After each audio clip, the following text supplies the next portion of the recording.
ਮੇਰੇ ਜੀਰੇ ਯਤਨ ਨਾਮ ਹੈ ਬਸਿਆ, ਗੁਰ ਸਾਥ ਧਰਿਓ ਮੇਰੇ ਮਾਥਾ। ਜਨਮ ਜਨਮ ਕੇ ਕਿਲ ਵਿਖ ਦੁਖ ਉਗਰੇ, ਗੁਰ ਨਾਮ ਦਿਓ ਰਣ ਲਾਥਾ। ਮੇਰੇ ਮਨ ਭਜ ਰਾਮ ਨਾਮ ਸੁਖ ਕਰਤਾ, ਗੁਰ ਪੂਰੇ ਹਰ ਨਾਮ ਸਦਾਇਆ। ਬਿਨ ਨਾਮੇ ਜੀਵਨ ਵਿਰਥਾ, ਬਿਨ ਗੁਰ ਗੁਰ ਭਏ ਹੈ ਮਨ ਮੁਖ ਤੇ ਮੋਹ ਮਾਇਆ ਨਿਤ ਸਾਥਾ। ਤਿਨ ਸਾਧੂ ਚਰਨ ਸੇਵੇ, ਕਬਹੂ ਤਿਨ ਸਭ ਜਨਮ ਅਸਾਥਾ। ਜਿਨ ਸਾਧੂ ਚਰਨ ਸਾਧ ਪਦ ਸੇਵੇ, ਤਿਨ ਸਫਲਿਓ ਜਨਮ ਸਨਾਥਾ। ਮੋਕੋ ਕੀਜੇ ਦਾਸ ਦਾਸ ਦਾਸਨ ਕੋ, ਹਰ ਦਇਆ ਹਰ ਜਗन्नाथा। हम अधूले ज्ञानहीन अज्ञानी, फिर चल मार्ग पंथा। हम अधूले को गुर अंचल दीजे, जिन नानक चले मिलन था। हम अधूले को गुर अंचल दीजे, जिन नानक चले मिलन था। सतनाम श्री अरवान जय करी मैला चौथा। मेरे मेरे रतन नाम हर बसिया, गुर साथ धरियो मेरे माथा। गुरु जी प्यारी साथ संगत करो सतनाम श्री अरवान। चौथी पातशाही श्री गुरु रामदास महाराज सतगुरु सच्चे पातशाह पंहिंजी मिठी बाणी में फरमाइनि था त मुंहिंजे हृदय में हरि नाम रूपी रतन सतगुरु वसाए। गुरु जॾहिं कृपा करे महर जो हथ मुंहिंजे मथे ते रखियो, तॾहिं नाम रूपी इहो अमोलक हीरो घट में प्रगट थियो। गुरुअ जी कृपा सां प्रगट थींदो आहे। चओ सतनाम। जन्म जन्म के किल विख दुख उतरे, गुरु नाम दियो ऋण लाथा। जन्म जन्म जा जेके हिन हृदय ते किल विख भरियल हुया, उहे सभु धोखजी विया। कारण चढ़ियल हुई हिन मन ते, उहा कारण नाम सां धोखजी वई। गुरु नानक देव महाराज जपजी साहिब में फरमायो त भरी मत पापा के संग, तो धोते नावे के रंग। जेका बुद्धि आहे, जेको असांजो मन आहे, अगरि पापनि सां भरिजी वियो त उहो नाम सां धोपिजी सघंदो आहे। जीअं हे कपिड़ो मेरो हुजे, अपवित्र हुजे त उहो कपिड़ो साबुण सां धोपिजे थो। अहिड़े तरीक़े सां जेका बुद्धि आहे, असांजो जेको चित्त आहे, उहो नाम सां सफ़ा उजल तो थी पवे। चओ सतनाम। मेरे मन भज राम नाम सब अरथा, गुरु पूरे हर नाम चढ़ाया। बिन नावे जीवन वृथा।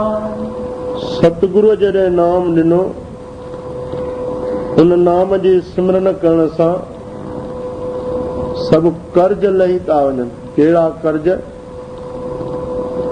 हिन जीव जे मथां कहिड़ा कहिड़ा कर्ज आहिनि। देवताउनि जो कर्ज आहे, पितरनि जो कर्ज आहे, ऋषियुनि जो कर्ज आहे, उन खां पोइ पंहिंजे परिवार कुटुंब जो कर्ज आहे। उहे सभु कर्ज नाम जे सिमरन द्वारा लहनि था। उहे सभु फर्ज पूरा था थियनि। नाम सिमरन जो एॾो महात्म आहे। सतगुरु पूरे जॾहिं नाम जो दान ॾिनो, हिन नाम जे सिमरन खां सवाइ त जीवन ई व्यर्थ आहे। हे सॼो जन्म अकारथ आहे। जिन नाम जो सिमरन न कयो, फ़क़ति पंहिंजो जन्म माया जे पोयों ई भिटकंदे विञाए छॾियो।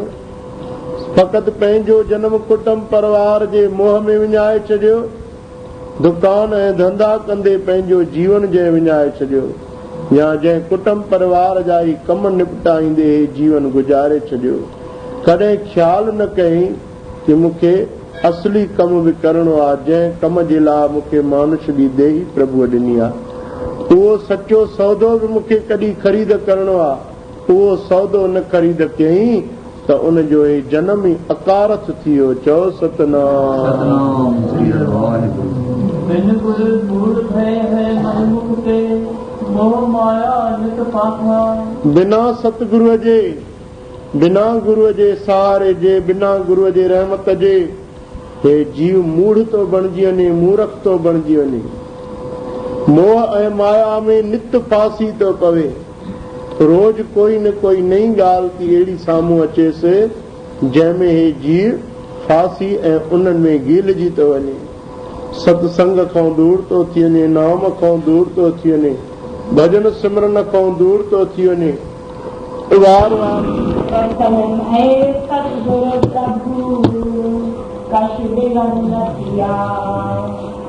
जाता अंग दया ताके सब दास, सदा सदा वडियाइया नानक गुर पास। सतनाम समाधि आनंद। गुरु जी प्यारी साध संगत चओ सतनाम। अॼोके वचननि में सतगुरु सच्चे पातशाह निमाणनि जा माण्हू फरमाइनि था, सहज समाध आनंद सुख पूरे गुर दीन। सहज समाधि ऐं सचो आनंद ऐं सचो सुख असांखे असांजे पूर्ण सतगुरु गुरु नानक देव महाराज ॾिनो। उन सतगुरु ॿुधायो, छा ॿुधायो? सहज समाधि। संत कबीर साहिब बि सहज समाधिअ जो वर्णन कयो आहे। सहज समाधि उन खे चइबो आहे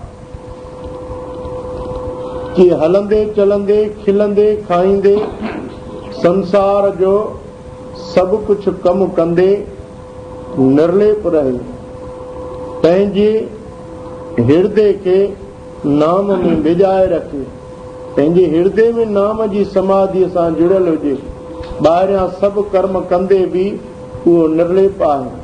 श्री कृष्ण भॻवान बि अर्जुन खे गीता में ईअं सम्झायो त हे अर्जुन, तूं युद्ध कर, युद्ध करणु तुंहिंजो कर्म आहे, उन खां तूं मुंहुं न मोड़, उहो कमु कर ऐं इन्हनि हज़ारनि लखनि खे मारण जो बि तोखे कोई पाप न लॻंदो। सहज समाधि उन खे चइबो आहे सुख अचे चाहे दुख अचे, मन खे डोलाए मान न करे।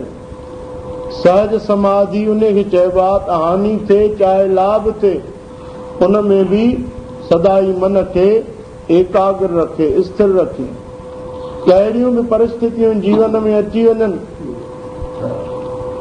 उन्हनि में डोलाए मान न थिए, चित खे नाम में लीन रखे, उन खे चइबो आहे सहज समाधि। उहा सहज समाधि सतगुरुअ जी कृपा सां हासिल थी थिए। ऐं गुरु साहिब चवनि था जंहिंखे सहज समाधि मिली वई उनखे सदाई आनंद आहे, सदाई सुख ई सुख आहे, पोइ त उनजे लाइ कोई दुख आहे ई कोन। चओ सतनाम।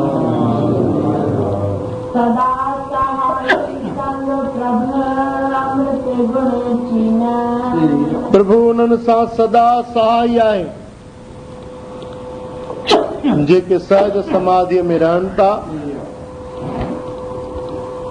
उहे छा था कनि? सॼे संसार मां अमृत था पीअनि। उहे कॾहिं जहर न पीअंदा, उहे कॾहिं बि कंहिंजी निंदा न ॿुधंदा, न कंदा, न काई खोटी ॻाल्हि ॿुधंदा, न उन्हनि ॾे ध्यानु ॾींदा।